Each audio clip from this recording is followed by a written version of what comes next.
Welcome to Sales Training for Podcasters, the podcast designed to better your sales process. We'll be sharing tools, tips, and techniques, whether you love sales or hate sales. If you've got a product or service to sell and a podcast, you've come to the right place. Now, here's your hosts, podcast strategists, Doug Sandler and JJ Flizanes. Hey guys, welcome back to Sales Training for Podcasters. Today we have on our very good friend, Michael Neeley. Michael Neeley is a mentor and business strategist for visionary solopreneurs. He is a former professional actor and medieval knight, an author and speaker, and he hosts the podcast, Consciously Speaking, Buy This, Not That, Something to Whine About, where I'm a host too, and the PodQuest Show. As the founder of the Authority Academy, Michael trains and supports heart-centered entrepreneurs in professional speaking, virtual summits, getting published, and designing and hosting their own podcast to massively grow their business and expand their audience. Michael is also a mindset master with a gift for helping people to get out of their own way. You can learn more about Michael at michaelneeley.com. Welcome, everyone, to Sales Training for Podcasters. We are glad you are back, and we have a great show for you today. I'm JJ Flizanes. I'm Doug Sandler. Is this episode like 1100, or does it just feel like 1100? When you're podcasting this long, everything feels like 1100. But it's good. It's fun. You know, every new show has like a new spin, a new theme, a new product, a new guest, except for today's guest, Michael Neeley, because he's been a guest on, I think. He is definitely far from new. You're far from new. You're old. I'm kidding. You're Yeah. Well, not physically and numeral. What am I going to say? What's the word? You remember? Well, numerically. He said far from new. Do you remember that Volkswagen commercial, Farfignugan? You remember Farfignugan, yes. That's what Michael is. He's Farfignugan. So we are Nugan, and he is far from it. So we're ready to roll. I'm feeling constipated today. I'm far from pooping. Oh my goodness. All right. Well, now we've definitely, you all have You can now edit that out. finally heard our personalities come out a little bit more because we have Michael. So it's really hard to be on the straight and narrow with Michael since he's like our third wheel. We're like a throuple. We're always together, and they make stupid old guy jokes. So if you're with me on that and you don't know what they're talking about, then so Michael. Yes. Let's start off by, they've already heard your bio because you read that in the beginning of the show. And so they know about your podcasting background. But this show is about sales training for podcasters. And you've been a podcaster as long as I have. You and I go back to pretty much launching around the same time in 2014, correct? Yes, correct. All right. And let's talk about selling, though, because this show is really for people who, love or hate sales, are or are becoming a podcaster and need to marry the two together. So give us an overview of your sales background in terms of your life. Like, did you grow up like wanting to sell things? I know you've had sales positions in the past, but just in terms of your emotional relationship to selling. Sure. This is actually interesting, JJ, because as well as you and Doug know me, I think we're going to uncover some stuff that you don't know about me today. Which, yeah. So oddly, I mean, you do know that my first profession was as an actor, and ever since fourth grade, I knew I wanted to be an actor. But the other part was, even though I have waited tables, I really freaking hate waiting tables. And so as an actor supporting my profession, I always pursued sales jobs. And so I have sold everything from timeshares, hair replacements, advertising. I mean, literally, it runs the gamut. I have sold educational books. I have sold I was in the pharmaceutical industry. I was in sales in that. So I have sold so much. It's really incredible. But I've always just loved sales. And that's partially, too, probably why I've always been an entrepreneur, too, because you build something that you make that you want to sell. So have you always believed in the products that you were selling?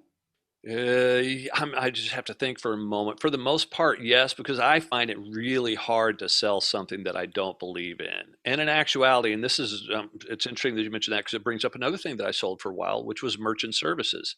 And here was the deal, quite honestly, though, and this is the sad truth of the world, was I was sold a bill of goods from this company about how good these merchant services were. And so I literally believed it when I went out there and was selling it, that like, this is really going to help the buyers of it, the businesses that were deciding to use our particular services. And come to find out later, that was not the case. And that just really irked me because I cannot just sell something for the sake of selling it. I got to believe in it. So wait, so let me interject here because I'm really curious about it. Was this something, I know honesty is the best policy, and that's Hmm. always a great, the truth is always the best way to go, especially when it comes to putting your products and services out there to the Yep. marketplace. Is that something that you learned from your parents? Is that something that you learned from school? Because people oftentimes have this love-hate relationship with selling. They love to sell because they love the results that the sale gets. However, many people have this really challenged relationship when it comes to selling because they always feel like, or many times they feel like, man, I really just don't believe in this product, or I don't, or maybe they don't think it wholeheartedly that way, but they don't really trust the product as much as they trust themselves, let's say. Yeah. Man, Doug, that just reminds me of another thing that I sold for a while, which you're bringing up an exact situation of it. And I actually, for a small stint, I sold credit repair for people. And again, I thought based on the company that I was working for that, they were doing a good service. And for me, I believed in it. I believed that we were really helping people. And so if someone is struggling, if you've got a little niggle at all that's like, I just don't know.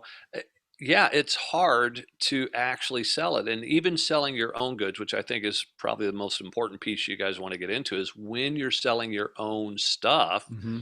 as a podcaster, I have to believe that what I'm offering is going to help make a difference in someone's lives and that they're going to get a return on investment. And if you don't believe that of your own services, then you are going to struggle selling it. You got to believe that you're making a difference for people. And hey, you want to test that out, talk to your customers and see what kind of testimonials are you getting.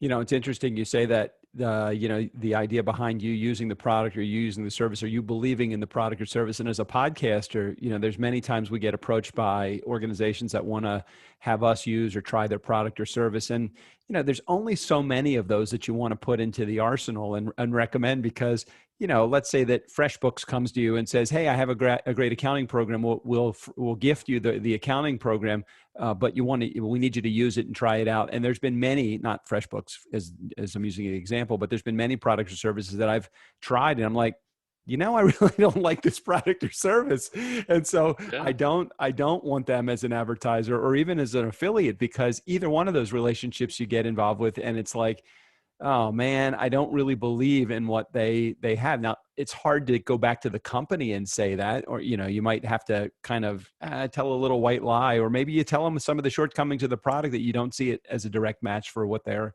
what your community wants. But how do you feel about that when it comes to like selling things through your show itself? Yeah, and that's quite honestly one of the best ways I think to monetize your podcast is through affiliate relationships, or maybe not the best, but it's certainly something that you could do early on with a small audience.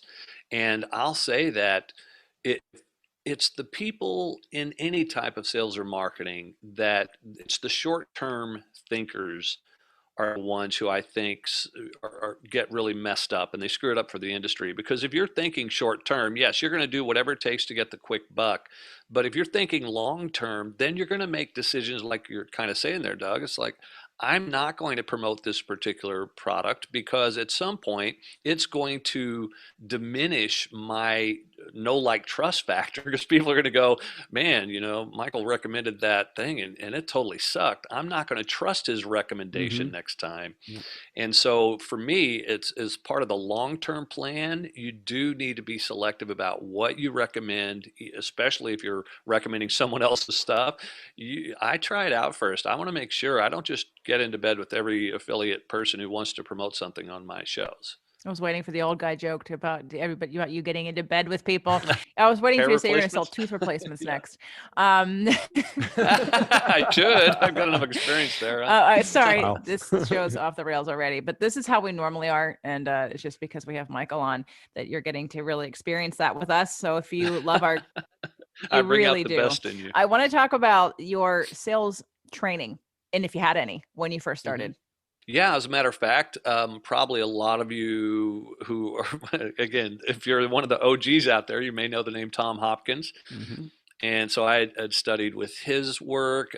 There are several others that I studied under that I cannot remember all of their names, but I've had quite extensive sales training with different people through the years. And then, of course, in the pharmaceutical industry, they would bring in specialists and give us all these, big training programs. And so I've had quite a bit of sales training. And quite honestly, though, some of the best stuff that I learned early on was just in reading lots of books. Like Og Mandino, loved his stuff. Who are some of the other great? Doug, you'll remember some of the great sales Well, we got people. Zig Zig Ziglar, Ziglar, Brian absolutely. Tracy, of course, Yeah, my dad, Dave Sandler. yeah. That's always a good guy to go to. There's been a bunch of of course, the Napoleon Hill style books, Think and Grow Hmm. Rich, Dale Carnegie, Xerox training program. There's tons of training programs that are out there and systems that you can plug yourself into. I'm curious if you kind of cultivated a system of your own, or if you plugged into something, you're like, yeah, I loved excellent, this particular selling style. Like, is there a selling style that you like particularly? You know, I really kind of evolved my own style. I don't find or haven't found that there's any one in particular that I think, oh, this is the one style that one must go with. And especially because for me, quite honestly, and it's interesting because you talk about, like JJ, you mentioned earlier about you either just love selling or hate it sometimes. For me, I look at myself as less of a seller and more of a marketer. And what I mean by that is my goal is to how do I market myself in a way that builds such a know like trust factor that the selling process becomes much easier, because I'm not real good at closing somebody in a phone call or anything like that, because I just don't push people hard. I'm like, hey, you know about what I do. Here's what I stand for. You either like it or you don't. And I don't try to push people too hard into that. And so for me, I like to have the marketing do as much of that as possible, so that when I get on a phone call, the rest just kind of flows naturally. Does that make sense, Doug? Does that answer your Yeah, question? absolutely. Absolutely. So as you start to, most of your clients are coming from either the community that you have built through your podcast, or they've come as a result of getting referred to you by somebody that's already in your community that has kind Hmm. of heard you and knows your message. So when you first start, this prospecting thing, which I know prospecting is like that four-letter word, almost like sales for most people. What does prospecting look like to you as a podcaster that has products or services that are closely tied into your podcast? Yeah, that's a great question, and I'm glad you framed it that way for me, because I haven't fully really looked at it that way, but it's a way that I should look at it. Like, this is prospecting, and so for me, it really boils down to, can I create enough and the right, not just enough of quantity wise, but also the right types of lead magnets, the right types of free stuff that I put out to the world that people are interested in signing up for, and therefore they get into my world, they get onto my list, and we can start that communication process. And so I typically am going to do that through offering lead magnets in my podcast and through joint venture relationships, having other people mail my offers to their tribes as well. Those are my two primary ways. I don't really do any Facebook advertising. I mean, I have, but it's not one of my big areas of focus. And yeah, it's mostly affiliate relationships and then my own, work out in the world with the podcast. So when it comes to that again, that four-letter word, prospecting, for just a moment, like, how much of your time do you spend during the course of your day just trying to reach a new client, reach a new community member? Is it just a happenstance kind of thing? Hey, if somebody reaches out to me, I'll certainly follow up, and I know you're good with follow up. But will you actively pursue people as a part of your daily activities? And if so, how much of your day is made up of prospecting? Yeah. Well, when you say prospecting in this particular case, and it's so interesting, as we talked about in our green room chat prior to recording, is that I just wrapped up being on another podcast, and I'm going to be on another podcast later this afternoon. I'm recording. Now, these aren't going to air right away, but they'll air in the next couple of months. And that's a form of prospecting, is to get on other people's shows. So that is something that I do kind of on a regular basis.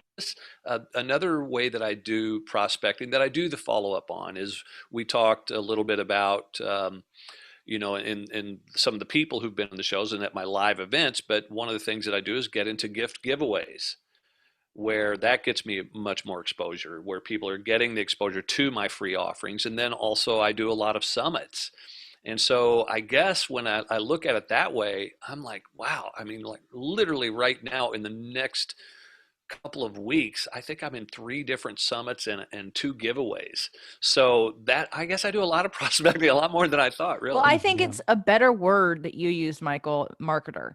You're out there marketing, you're out there saying, here's what I do, here, experience my stuff through a free gift. And if you're interested, cool, we'll have a further conversation. You know, the word prospect, for anyone who's cringing, like I've been when you're talking about prospecting, feels very aggressive, feels very salesy, feels like I'm trying to find who's going to pay me and buy my stuff. And I know a lot of you out there who have your relationship with sales is fine and you come from the sales world. And so that is part of your vernacular and you have no negative relationship. But then there are people on the other side that are literally like me. And not that I don't do that, but it just the word is awful. I mean, prospect, that's literally that's like pray. You might as well put prospect and pray in the same category. So well, okay, so maybe I'm coming at it totally from an old school perspective where okay, and that's fine, but it doesn't diminish. And again, maybe I'm just looking at it from my perspective. It doesn't diminish the practice itself, the practice of prospecting, which is again probably a 4-letter word for many people that are out there, even old school or newbies that are out there. Like, oh my God, I have a fear of prospecting, but it definitely defines what you're trying to do. Marketing has just as ugly a connotation as the word prospecting. To some people are like, marketing, isn't that synonymous with manipulation? It's like, okay, so prospecting is synonymous with the activity that we go through in order to try to take somebody that is potentially in our community or we want to have in our community and having them do something, have them take some step closer to us so that we can see if they're actually interested in what we have or not. Some people have a love-hate relationship with that word. It's very hard to develop business. Michael does it in a really cool way, which is I don't think that he ever has to prospect because he's using his appearances on these other people's podcasts to create a level of inbound marketing. There's that word, inbound marketing, so that anybody that he is going to put into his products or services, they are calling him or they're reaching out to him. So oftentimes prospecting is kind of defined as that let me reach that cold person that's out there in the world that has no idea who I am. And out of the blue, they're going to be all of a sudden interested in my product or service. I don't think that happens, but prospecting to me nowadays is like, any activity that we use in order to try to get somebody that's in our community or potentially in our community to get into our community or to step closer to our products or services. Does that make sense? For me, I hear prospecting. I think of that old geezer who's out in the mountains looking for gold. Okay. And all right. the word, I guess I have again, I'm speaking to those who hate selling or are trying to learn to like selling or to think of it differently, because selling really is everything in terms of whatever it is that you're doing. You don't have a business or a podcast and you're not selling something. Even if you're not asking for money, you're selling an idea, you're sharing an idea, you're wanting to convey something, you're wanting an action to be taken and an awareness to be had. So even if it's a podcast that's for charity, you're still selling something. Everyone's selling something. And I think selling has a more neutral, even though again, it could be negative, but prospecting just feels like you're targeting one person like prey. So I just want to address that for those who are listening who think, well, but I don't feel that way and that blocks me from moving forward or for making this path easier for me. And so I really want to go back to, because he's the first person that has said it. I like that Michael said instead of thinking of selling, he's thinking of marketing. And to me, marketing isn't manipulation because it's on a mass level. Like you're putting something out there and you're kind of doing a large sweep and you're saying, hey, whoever is dealing with this, and this pain point, I can help you do X, Y, and Z. And here's this thing for you. So it's not targeted necessarily at one person, AKA manipulation. It's literally an offer. And I think that when we come to selling, especially on a podcast where you are doing free content every week or however often you're doing your show, every show, again, whether it be your guest or you, is selling something. And when you can identify what that offer is from you or your guest or your podcast, then you can get behind the message and then the gift or the service or the answer that you serve people with to help them. And ultimately, it's really being able to take both sides, the money conversation about sales, the fact that we need to do it to have a business, but on the other side, think of it more in service of what is it that I'm offering that I'm in alignment with.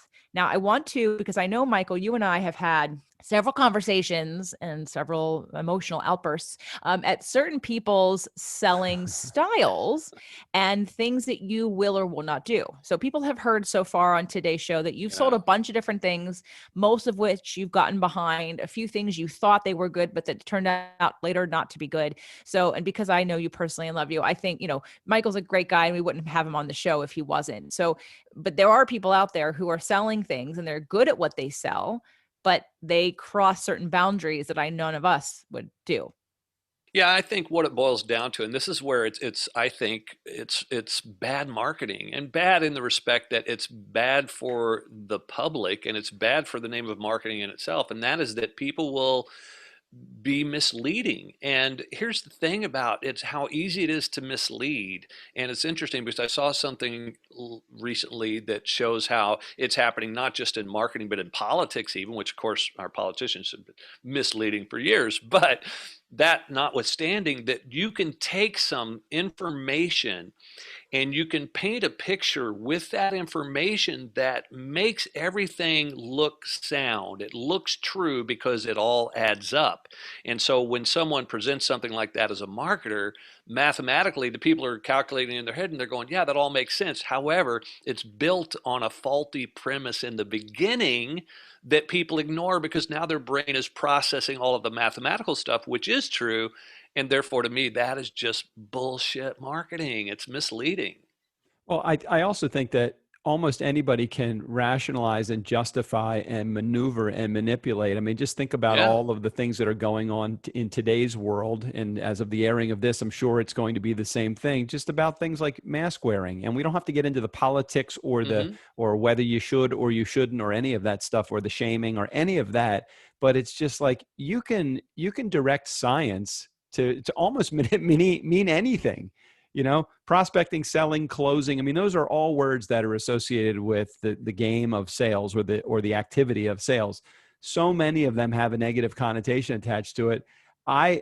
Because I don't have that same negative attachment to the word, it's like, okay, well, closing. I mean, just the word, closing a sale. Right. It's like, or are you making a deal? I mean, any of those words are words that some people would absolutely cringe when they hear.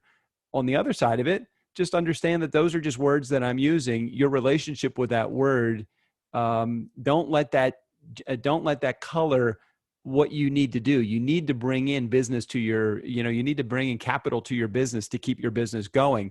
I don't care what you call it, but you somehow have to use this prospecting, selling, marketing, closing, whatever you want to call it.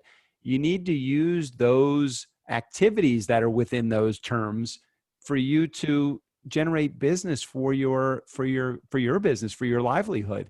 And how do you get, how do you put yourself, how do you get those words out of your brain or any of the negative attachment to it? Is it your desire to want to bring in the sale or the business to your business?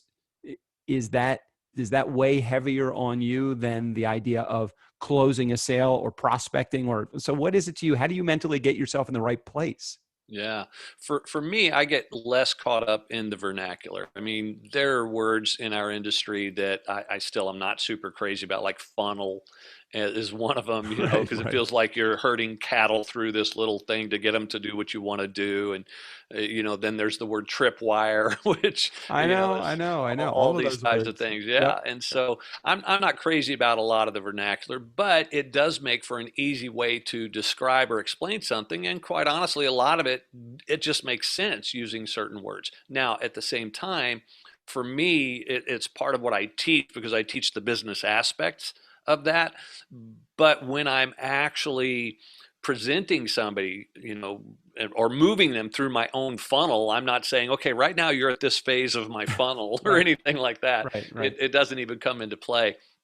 For me, it's really boils down to relationship. And I know you both would agree with this 100%, that selling is all about relationships. It's like, how do you build the right relationships with people? And when you're trying to do it in mass, when you're trying to sell something to large crowds and you're selling something in bulk, you've got to do it still with relationship. You've got to build your know, like, trust factor and have people, and not everybody's going to love you, but you know what? Those who do, they're going to buy from you. They're going to want more. So I think it's still important. What do you think your most effective strategy is, or something that's working for you, whether it be marketing or a funnel, some kind of giveaway, a Yeah. method that you do for the know, like, and trust? Yeah, I would say this, and I'm open to both of your opinions in this because you've been at all of my live events and you know me well and you've seen me work. I would say I think the biggest attraction about me is my utter transparency. That I just tell things like it is. It's like open the kimono, reveal everything. Don't get excited, Doug. Sorry. And Drooling. and and so I think that's an important piece that works for me. I think my challenge is getting more people to that point where they get to, see who the real me is and who all the stuff is. And the feedback that I get from the clients who do know me and work with me, I mean, it's so glowing. I just wish I could get more people. I think my mass marketing is not as good as my intimate marketing. Let me put it that way.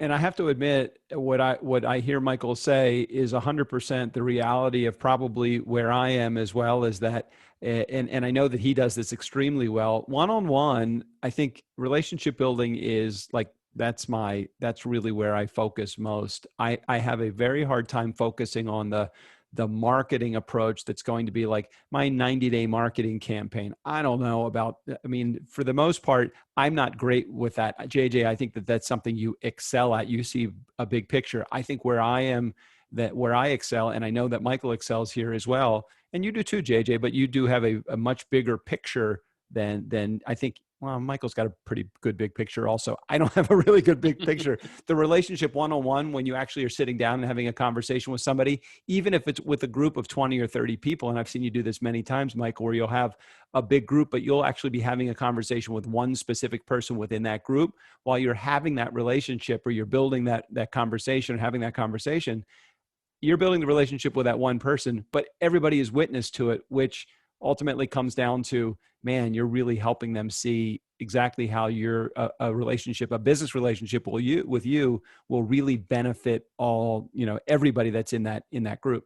Yeah, it's one of the things I pride myself on a little bit. I've been to lots of live events with you guys, where the host doesn't remember people's names and or doesn't call people out by name. I make it a point to pretty much try to remember everybody's name at my event so that I'm calling them out by name and speaking to them personally.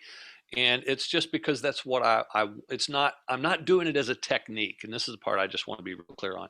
It's not because I think that's going to make the sales any better, any of that. It's because I'm truly interested. I truly care about everybody who comes to my events.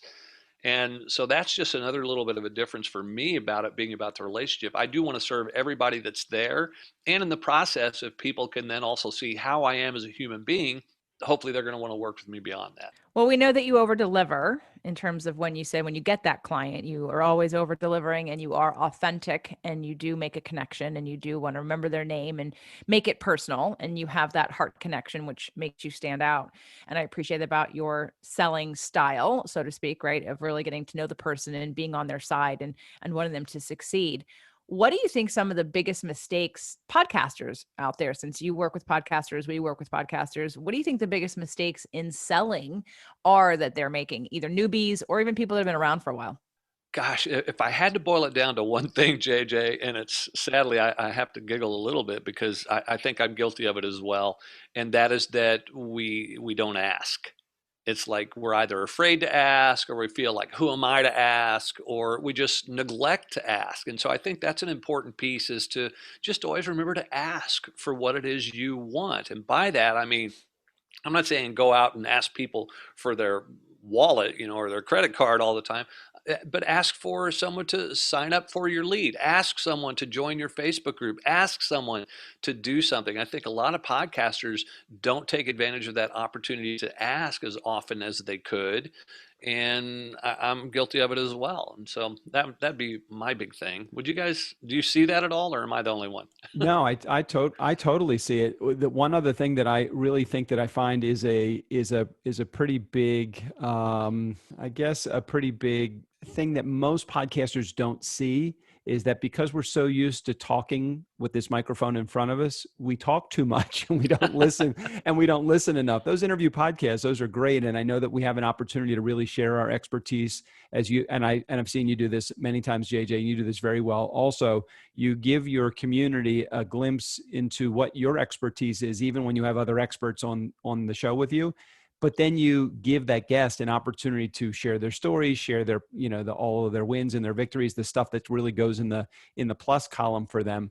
I think we oftentimes, while we don't ask the right questions, I think that is definitely something. I think we don't listen to their answers far enough. It's like, because we know better. It's like, oh my God, I know my products and services so much better than my prospect. And I'm so excited to be able to share all of these things with them that I just jump down their face and like want to tell them all of the amazing benefits to the stuff that I have that I don't really. It's almost like, do I not care about what they say? Of course I care what they say, but why don't I listen more? So I'm guilty of it to a degree as well. Well, from my experience with my show, and I see this with some of our some clients that we've worked with in the past, or other podcasters that we know, or podcasters that are starting out. And this is, we've talked about this on Michael's PodQuest show, and we've probably talked about this. By the way, for anyone that doesn't know, if we didn't mention in the bio, we all have a something to whine about podcast. It's very different than this one, but sometimes we talk about fun things on that show that have to do with business because we get bored of talking about wine. No, never. That never happens. But one of the things that I think people don't do on their podcasts is they don't sell to their audience. Meaning they don't find out who their audience is. They just sell their thing, and then they keep selling their thing, and then they get frustrated their thing isn't doing anything, and then they complain about it, and then they think, well, maybe I just have to tell it more, or maybe I need to find another way to sell it. And my thought is, well, who's listening to you? And do you even know that the thing you're trying to sell is something that they even want on the other side? And it's because, unlike, let's say, a marketing campaign where you're using Facebook ads or Google ads or something where you're really dialing into keywords. When you're dialing into keywords, you know what they're looking for, you know what you're delivering, and you can find the people searching for what you have.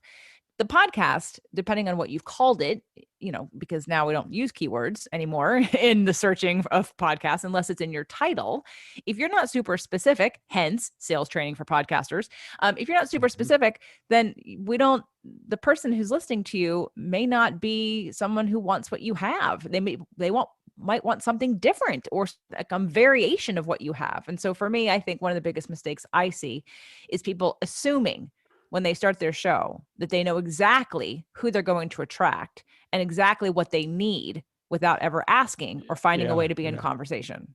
Yeah, you hit it right on the head. I had and I won't mention this person's name, but I had a conversation with somebody yesterday about their show, and their show has a certain level of experience. Let's say they have 30 or 40 episodes that are out there in the world right now. And by far, this podcaster knows 100% what his audience wants and is amazed that they are not buying it from him. And I keep saying, I'm like, well, have you asked them? Have you asked them what they want? Have you queried them about anything? Have you created any lead magnets? He's created this whole series of products and services behind his show, underneath his show as his offer.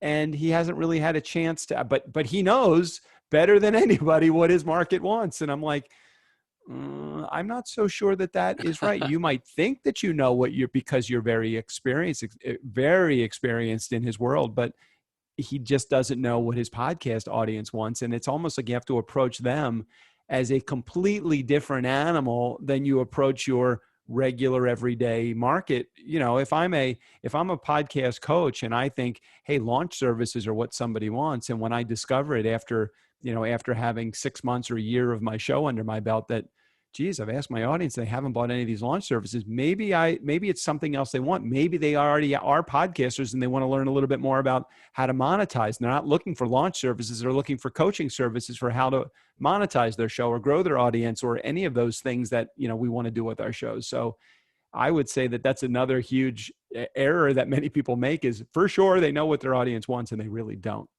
Well, and Doug, one of the ways that I work with my clients to really figure that piece out is I recommend that they do a variety of lead magnets and offer those on their podcast and see which ones get taken up. And then, but here, beyond that, this is the other part that I think a lot of podcasters don't fully get, is you've really got to look at conversion metrics. And what I mean by that is, if you say, and by the way, when you're first starting a show is the best time to really do this, is you do a series of episodes. Let's say you do 5. And in each of those 5 episodes, you're offering a particular lead magnet.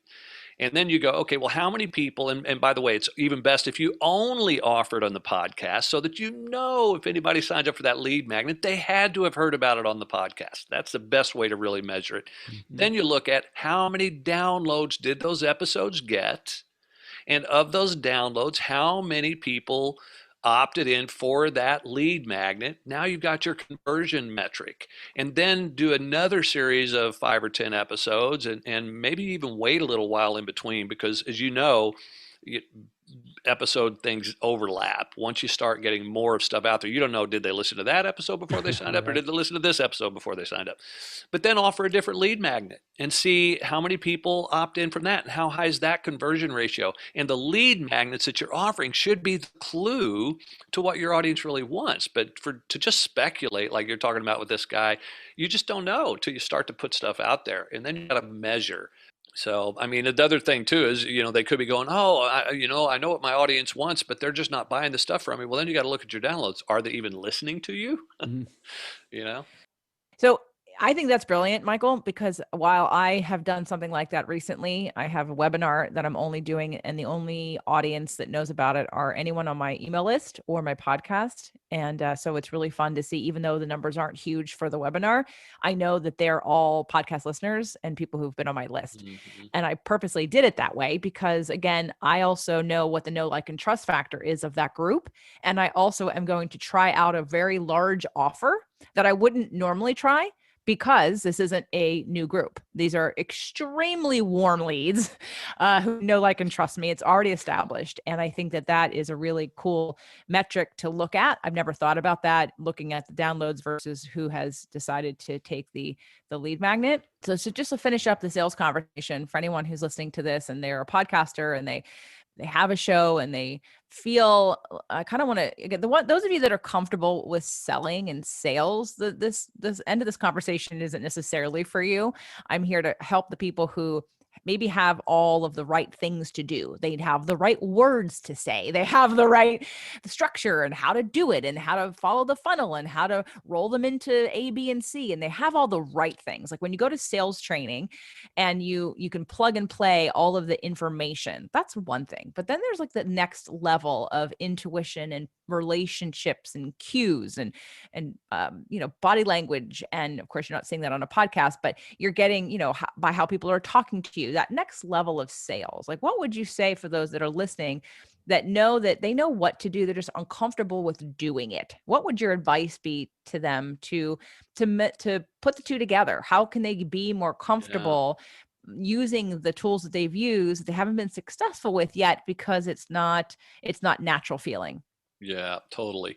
I love that question, first of all, and it leads me to, there are 2 pieces of this answer. One is that it's just going to come better with practice. You just got to keep doing it, which leads to the other piece of it, and that is, statistically speaking, there are going to be a certain percentage of people that will say yes. And so literally, and I applied this both in my selling career, but also in my acting career, by the way, and that is that when I would go to audition, I would know that, let's say, average-wise, I'm going to book about 1 role out of every 5 auditions. So every no that I got was moving me one step closer to getting that yes. And the same thing is in selling.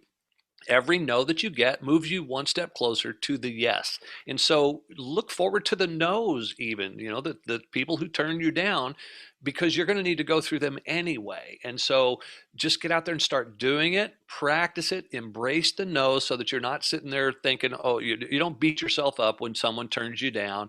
You don't worry about any of that stuff. You just keep going and you look at maybe, here's something I could have done maybe a little bit better. But not everybody's going to be a fit. So just relax and keep at it. That'd be my advice. Now, let me add something to that too, because I think that is really an excellent way to kind of work your practice. I think that the the idea of consistency is something that everyone should be thinking about too. And consistency could be things like, hey, consistently share a call to action with your audience, consistently, put call, not just the call to action, but consistently test your lead magnets that you're putting out there. I love the idea of getting someone to at least engage with you, get on the social media and reach out to people specifically about your show. Have a Facebook page, or have a group, or have somewhere where you can meet. Like, where would you meet your audience? Wherever it is that you would meet your audience, or meet your community, people that would be thinking about buying your products and services, the stuff that you're offering on your show.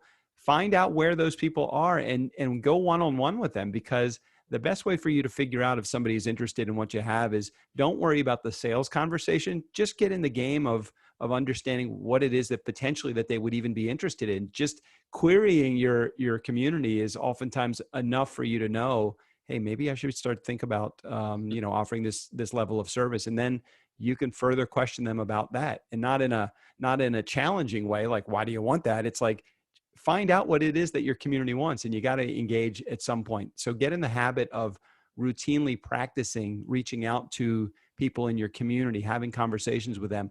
And the sales conversation gets a lot easier when you take it from being just somebody that's broadcasting, like a podcast, just throwing your message out there, to someone that's actually communicating with those that are in your community too. So, Michael, I know that you have a free giveaway that will help people do better marketing. So forget selling. First, we got to get people into the queue here to know more about you in a marketing sense. And I believe you have something to offer our audience about virtual summits. Absolutely. And thank you for bringing that up, JJ, because one of the cool things about marketing yourself as a podcaster. So now keeping in mind at this point, I'm assuming, because you're listening to this, that you're already a podcaster, that a natural segue from there is to do your own virtual summit, which is essentially a series of podcasts released in a different format that will help you to really grow your list and make some money. And so the free gift I'd like to offer you is the 5 key objectives you must first consider to create an amazing virtual summit. And it's just a short little guide on how to separate those objectives, what the potential objectives are, and how prioritizing them shifts the type of summit that you could create to be really super successful. So that's a nice little free I'd like to offer to your tribe. Okay, Michael. So where can we get this free gift? It's very simple. Just go to michaelneeley.com/STP. Sales training for podcasters. Easy to remember. michaelneeley.com/STP. And that link will also be in the show notes here for everybody. It's Michael, NEELEY.com/STP. Okay, Michael, we love you. We're going to see you soon. We're going to hang out. For anyone who wants to hear goofiness beyond this, I want to invite you to Something to Whine About podcast. While Doug is not an official host, he will be soon, because he's done more of the episodes than some of our other hosts who we hope to have back. But we always have a good time. And of course, it's all tax deductible because we always talk about business no matter where we are. And I do appreciate, Michael, you coming on the show today to explain to people your process and method, because you have the energy of people that we know, like, and trust, and are a successful podcaster and a successful podcast host. And we want to help other people do the same thing. Well, it's such a pleasure as always. Love hanging out with you two of my favorite peeps. Love you both. And I love this podcast too. It's so needed in the industry. So thank you for creating it. Michael Neeley, as always, it's great having you on the show. We'll see you on one of the other 17 podcasts that we host as well. But this is definitely, this is near and dear to my heart. The sales game is something I love, and I'm glad that you shared your perspective with our community today. So thanks for being here, Michael. Thanks for listening to Sales Training for Podcasters. To get additional information and to access more amazing content that will boost your sales game, visit salestrainingforpodcasters.com. Hey, do us a favor. Rate and review our show on Apple Podcasts or wherever you get your podcasts. Again, thanks for listening.